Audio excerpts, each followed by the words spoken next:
हाँ जी students, very good evening to all of you. कैसे हो आप सभी?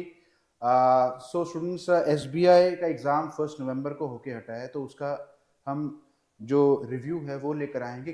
कैसा पेपर आया था, किस तरीके से कितना कर अटेम्प्ट सेफ अटेम्प्ट होगा, और कैसे जो लेवल था एग्ज़ाम का वो कैसा था, तो वो सारी डिटेल्स बच्चों हम डिस्कस करेंगे। एसबीआई का जो एग्ज़ाम पीओ का हुआ 1 नवंबर, उसके चारों शिफ्ट में जो पेपर आया बच्चों, उसको हम डिस्कस करने वाले हैं। ठीक है, तो स्टार्ट करते हैं स्टूडेंट। एसबीआई पीओ प्री का एग्जाम एनालिसिस, उसका पूरी जो चारों शिफ्ट्स जो 1 नवंबर 2023 की सारी शिफ्ट्स के बारे में हम डिस्कस करने वाले हैं। ठीक है, तो हमारे पास जो डिफिकल्टी लेवल था बच्चों, अगर हम देखें शिफ्ट 1, शिफ्ट 2, शिफ्ट 3, शिफ्ट 4, तो बता रहे हैं वैसे बच्चे जो भी देकर आए हैं, तो इजी टू मॉडरेट लेवल का जो एग्जाम का जो लेवल था, तो मतलब इसमें कोई भी डिफिकल्टी लेवल ज़्यादा नहीं था जैसे हम एक्सपेक्ट कर रहे थे कि पीओ का प्री जैसे सोचा जा रहा था कि शायद overall easy to difficulty level moderate, ज़्यादा यस होगा, सर। बट ऐसा था नहीं। इजी टू मॉडरेट लेवल का एग्जाम था बच्चों पूरी सभी शिफ्ट्स में। तो ओवरऑल कह सकते हैं कि चारों शिफ्ट्स बड़ी आसान या थोड़ा सा मॉडरेट लेवल का था।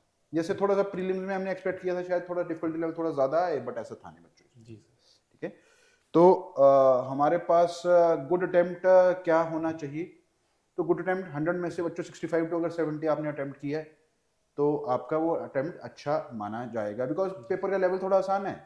तो अगर ये अटेम्प्ट है और इसमें भी ऑलमोस्ट सबका ऑलमोस्ट सिमिलर है, तो 65 टू 70 पानी से good attempt.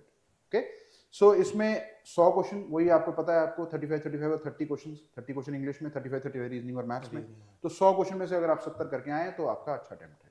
But accuracy matters करती है, तो एक्यूरेसी अगर आपकी 90% के आसपास है तो वो एक अच्छा अटेम्प्ट माना जाएगा, है ना। तो क्वांट के जो सेक्शंस हैं बच्चों चारों शिफ्ट्स में, तो वो क्या क्या रहे? डीआई के लगभग सभी शिफ्ट में 10 क्वेश्चन यानी 2 सेट आए हैं। ठीक है, मिसिंग सीरीज के पहले शिफ्ट में 5, दूसरी शिफ्ट में नहीं थे, तीसरे में 5 क्वेश्चन और चौथे में 0 क्वेश्चन मिसिंग नंबर सीरीज के आए हैं। जिसमें जो जिस शिफ्ट में नहीं है उसमें डेफिनेटली रॉन्ग नंबर सीरीज आई है। देखो यहाँ पर रॉन्ग नंबर सीरीज, और यहाँ शायद सीरीज के नहीं आए हैं चौथी में, है ना।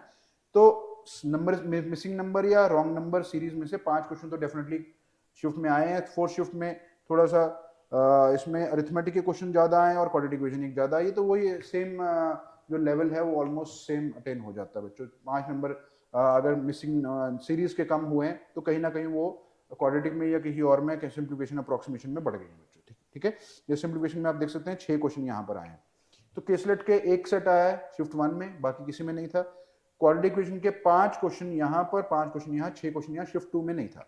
तो ऐसा हो सकता है बच्चों, डोंट बी सरप्राइज कि अगर आप कोई शिफ्ट में बैठे हो और कुछ नंबर सीरीज या क्वाड्रेटिक इक्वेशन उसमें ना हो, तो don't get surprise, you should be used to these things. क्योंकि पेपर का पैटर्न एग्जामिनर डिसाइड करता है बच्चों, उसके हिसाब से आप किसी में कोई क्वेश्चन आ रहा है, किसी में कोई क्वेश्चन आ रहा है, वो डिसाइड कर सकता है बच्चों। ठीक है, सो आपको सरप्राइज फैक्टर को इसको खत्म करने के लिए थोड़ा फ्लेक्सिबल होना चाहिए कि आपके पास अगर क्वाड्रेटिक इक्वेशन नहीं आ रही है और बाकी चीजें आ रही है, तो उसको जो आ रहा है बच्चों उसको अटेम्प्ट करना है आपको। ठीक है, और क्वाड्रेटिक इक्वेशन 5 क्वेश्चन इधर, 5 क्वेश्चन इधर। अरिथमेटिक के ऑलमोस्ट सब में 10 से 12 क्वेश्चन रहे हैं। सो अरिथमेटिक और डीआई ऑलमोस्ट सबका सिमिलर सा पैटर्न है। ठीक है, अप्रोक्सीमेशन फर्स्ट शिफ्ट में नहीं था, 5-5 क्वेश्चन बाकी शिफ्ट तीनों शिफ्ट में आए हैं। और Q1 Q2 जो क्वांटिटी 1 क्वांटिटी 2 के क्वेश्चन होते हैं बच्चों, वो सेकंड शिफ्ट में आए हैं। सेकंड शिफ्ट थोड़ा कह सकते हैं कि हल्की सी थोड़ी सी हल्की, क्योंकि क्वांटिटी इक्वेशन नहीं है देखो, और नंबर सीरीज के रॉन्ग नंबर सीरीज, तो थोड़ा सा हल्का सा लगा थोड़ा सकते हैं, हाई थोड़ा हायर अटेम्प्ट हो सकता है इसमें, थोड़ा लोअर अटेम्प्ट हो सकता है, थोड़ा लेवल हायर हो सकता है, क्योंकि Q1 Q2 के क्वेश्चन आए हैं इसमें, जी क्वांटिटी 1 क्वांटिटी, इसमें थोड़ा टाइम कंज्यूमिंग होता है बच्चों Q1 Q2 वाले क्वेश्चन। ठीक है, और रॉन्ग नंबर की सीरीज में आए हैं। तो अप्रोक्सीमेटली अगर हम देखें ओवरऑल अटेम्प्ट जो क्वांट का जो सेक्शन था ऑलमोस्ट लगभग सेम था। तो अब हम डिस्कस करते हैं रीजनिंग का जो सेक्शन था। देखिए बच्चों, रीजनिंग के सेक्शन में जो पजल और सिटिंग अरेंजमेंट है, इसमें आपके 20 क्वेश्चन ही आए हैं सभी शिफ्ट में। और साथ ही साथ सिलॉस के क्वेश्चन देखिए, जो 5 क्वेश्चन हम एक्सपेक्ट करते हैं उसमें से पहली शिफ्ट में 2, दूसरी शिफ्ट में कोई नहीं था, तीसरी और चौथी शिफ्ट में आपको 3-3 क्वेश्चन इसमें देखने को मिले थे। ठीक है, उसी तरह से कोडिंग डिकोडिंग जो कि आप लेके चलते हैं कि 1 से 2 क्वेश्चन बने, उसमें आपको चाइनीज कोडिंग डिकोडिंग के आपको 5-5 क्वेश्चन देखने को मिले।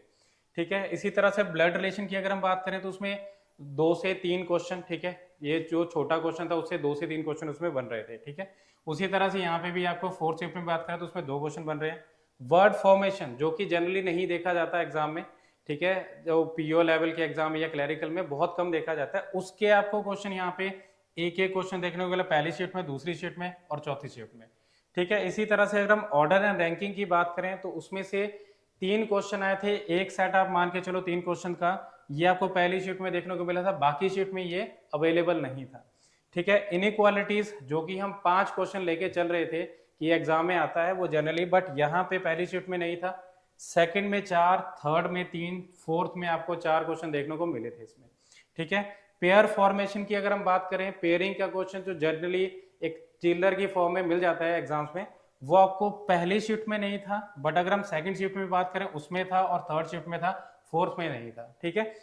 इसमें देखिए मीनिंगफुल वर्ड फॉर्मेशन में ये भी आपका क्वेश्चन एक आया था सेकंड और थर्ड जो है शिफ्ट में। Odd one out generally exam में जो हमारे बैंकिंग के एग्जाम में बहुत कम देखने को मिलता है, बट यहाँ पे आपको एक एक क्वेश्चन जो है इन 3 शिफ्ट में देखने को मिल रहा है। ठीक है। और डायरेक्शंस के क्वेश्चन जो है पहली 2 शिफ्ट में अवेलेबल नहीं थे, इन 2 लास्ट शिफ्ट में देखने को जो है मिल रहे थे। तो और ओवरऑल अगर हम देखें इसमें एग्जाम में, तो आपको यहाँ पे डिफिकल्टी, ये पेपर जो है यहाँ से आपका सेक्शन जो है लेंथी बनता है, बाकी आपके छोटे छोटे क्वेश्चन है जो कि डूएबल थे। ठीक है। तो इसको बोल सकते हैं कि ये इजी टू मॉडरेट ही लेवल के आपको अवेलेबल थे यहाँ पे क्वेश्चन। मतलब सिटिंग अरेंजमेंट और पजल बन जा रही थी, मतलब जी ऐसा जी बच्चे सर, बोल रहे डूएबल थे थी। कि इजीली बन जा रही थी, तो कोई जी ज्यादा हार्ड नहीं आई है हाँ, पजल्स। एक आध किसी शिफ्ट में था मतलब सेकंड या थर्ड शिफ्ट में जो कि थोड़ा सा डिफिकल्ट बना था इसमें। तो हाँ जी। ओवरऑल अटेम्प्ट इसमें भी ठीक रहना चाहिए, आई थिंक जी 30 सर, तक तो 25 to 30 अटेम्प्ट मान 25 to सकते हैं। 30 मार्क्स इसमें अवेलेबल तो होना इसमें चाहिए, सिमिलर हम जैसे क्वांट में भी हम 25 to 30 हम कर सकते हैं कि जी 25 सर। to 30 अटेम्प्ट होना चाहिए, इसमें जी भी जी 25 से 30 अटेम्प्ट तक 25 जा से सकते हैं। 30 जी जी आप डिपेंड करता है आपका आपका कौन सा स्ट्रॉन्ग एरिया, अगर रीजनिंग स्ट्रॉन्ग एरिया तो 30 उसमें लो, जी सर। 25 मैथ्स में ले लो, अगर आपका मैथ्स स्ट्रॉन्ग एरिया तो 30 उसमें लो, 25 में जी लो। सर। तो ओवरऑल 55 क्वेश्चन तो यहाँ से आने 55 चाहिए, से, यस सर, यस है ना। डेफिनेटली। तो स्टूडेंट्स अब तीसरे सेक्शन की बात करते हैं, इंग्लिश वाले की। तो इंग्लिश सेक्शन में अगर हम देखें, जो कॉम्प्रिहेंशन, रीडिंग कॉम्प्रिहेंशन में हम एक्सपेक्ट करते हैं कि 10 क्वेश्चन है, उसमें से आपको पहली शिफ्ट में 8, सेकंड में 10, थर्ड में आपको 8 और फोर्थ में भी आपको 10 क्वेश्चन। ठीक है। तो 8 to 10 यहाँ पे वेरी कर रहे थे क्वेश्चन, और मैच दी कॉलम। ठीक है। तो इसमें से आपको पहली शिफ्ट में 3, सेकंड में कोई नहीं था, फोर्थ में कोई नहीं था, थर्ड में आपको 4 क्वेश्चन देखने को मिल रहे थे। उसी तरह से पैरा जंबल के 5 क्वेश्चन आपको पहली और तीसरी शिफ्ट में देखने को मिल रहे थे। वर्ड यूसेज थर्ड जो है पहली शिफ्ट में, और तीसरी शिफ्ट में आपको ये 3 से 4 क्वेश्चन यहाँ पे मिल रहे थे। ठीक है। एरर डिटेक्शन की बात करें तो ये पहली शिफ्ट में नहीं था, बट इसके 5 क्वेश्चन आपको सेकंड, थर्ड और फोर्थ में देखने को मिल रहे थे। और इसी तरह से सेंटेंस इंप्रूवमेंट, इसके आपको सेकंड और फोर्थ जो है शिफ्ट में इसके क्वेश्चन अवेलेबल थे। सेंटेंस रीअरेंजमेंट, जिसमें कि हमें सेंटेंस को रीअरेंज करना होता है, करेक्ट करना होता है, उसका पहली में, तीसरी में और चौथी में कोई क्वेश्चन नहीं था, बट सेकंड शिफ्ट में इसके 5 क्वेश्चन थे। ठीक है। और क्लॉज टेस्ट की बात करें तो ये 5 क्वेश्चन आपको सेकंड शिफ्ट में और 6 क्वेश्चन आपको फोर्थ शिफ्ट में अवेलेबल थे। और फिलर्स की बात करें तो 3 से 4 क्वेश्चन पहली शिफ्ट में, तीसरी शिफ्ट में 2 से 3 क्वेश्चन इसमें थे। ठीक है। वर्ड स्वैप की अगर हम बात करें तो ये आपको पहली शिफ्ट में और फोर्थ शिफ्ट में अवेलेबल थे। ठीक है। तो इस तरह से आपका ये ये मुझे 30 लगता है क्वेश्चन। सेंटेंस रीअरेंजमेंट और जो पैराजम्बल्स है, जी तो वो एक वैसे तो ऑलमोस्ट सिमिलर ही चीज है, सेंटेंस रीअरेंजमेंट और जी जी पैराजम्बल्स, तो जी सभी में ऑलमोस्ट। ऑलमोस्ट कह सकते हैं कि यहाँ पर 5, यहाँ पर 5 और यहाँ पर 5 जी जी, क्वेश्चन तो देखने को मिल रहे हैं। ऑलमोस्ट 5 क्वेश्चन तो इसमें थे ही। तो अराउंड 20 to 25 मार्क्स 20 इसमें to भी 25 अटेम्प्ट रह सकता है अच्छा। जी सर जी। और अगर 90% एक्यूरेसी हो तो इसमें भी अच्छा स्कोर किया जा अच्छा सकता स्कोर है। किया जा तो सकता है। बच्चों जो लेवल है एसबीआई पीओ का, जो हम एक्सपेक्ट कर रहे थे बहुत ज़्यादा डिफिकल्ट पेपर होगा, बट ऐसा नहीं था, पेपर इजी टू मॉडरेट है। तो इसमें मार्क्स आप ले सकते हो अच्छे तरीके से, कोई ऐसी प्रॉब्लम नहीं है। जी सर। तो इस तरह का पैटर्न स्टूडेंट हमें देखने को मिल रहा है।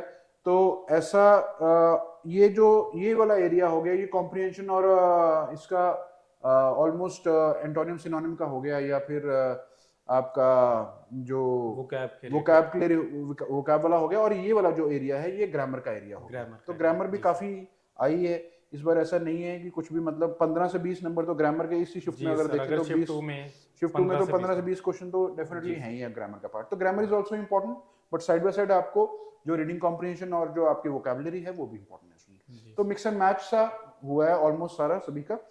तो अब जो तीनों सेक्शंस हमारे हमने डिस्कस किए, तो इस तरीके से आप अपना जो अनुमान लगा सकते हैं कि अगर आपका अटेम्प्ट अच्छा गया है तो आप मेंस के लिए तैयारी शुरू कर सकते हैं। और अगर अटेम्प्ट आपका 70 प्लस है और एक्यूरेसी अच्छी आपके मुताबिक रही है, तो आप अगला राउंड के लिए तैयारी प्रिपरेशन स्टार्ट कर सकते और साथ ही साथ मैं आपको बताना चाहूँगा कि जो भी अभी इस हमारा एनालिसिस देख रहे हैं, ये अगले जो एग्जाम्स हैं उनके लिए भी आप इसको लेके चल सकते हैं हाँ। कि इस टाइप का ही एग्जाम इसका एक्सपेक्ट कर सकते हैं आप एग्जाम को। तो ठीक है स्टूडेंट्स, अगर वीडियो अच्छी लगी हो तो वीडियो को जरूर लाइक करिए और ऐसी ऐसी और नोटिफिकेशंस के लिए चैनल को सब्सक्राइब कर लीजिए। आईबीएस और ऐसी अच्छी अच्छी नोटिफिकेशंस आपके लिए लेकर आएगा, पेपर का एनालिसिस लेकर आएगा, ताकि आप अपडेटेड रहे। सभी जो भी ट्रेंड्स आ रहे हैं, जो भी अपडेशंस हो रही हैं, उससे आप पूरे अपडेटेड रहें। और आईबीएस का यही हमारा जो सपोर्ट सिस्टम है आपको रहेगा हमेशा। तो इसी के साथ आज की वीडियो को हम समाप्त करेंगे स्टूडेंट। ठीक है, टेक केयर और अगली वीडियो में जरूर मिलेंगे आपसे जल्दी। तो अब best wishes for this exam, जिन्होंने पेपर दिया है उनको बेस्ट विशेस, और जो अभी देने वाले हैं वो इस एनालिसिस को देख कर जाएं, ताकि आप उसके हिसाब से अपना स्ट्रैटेजी प्लान कर सकें। ठीक है students, okay, thank you and see you all, thank you.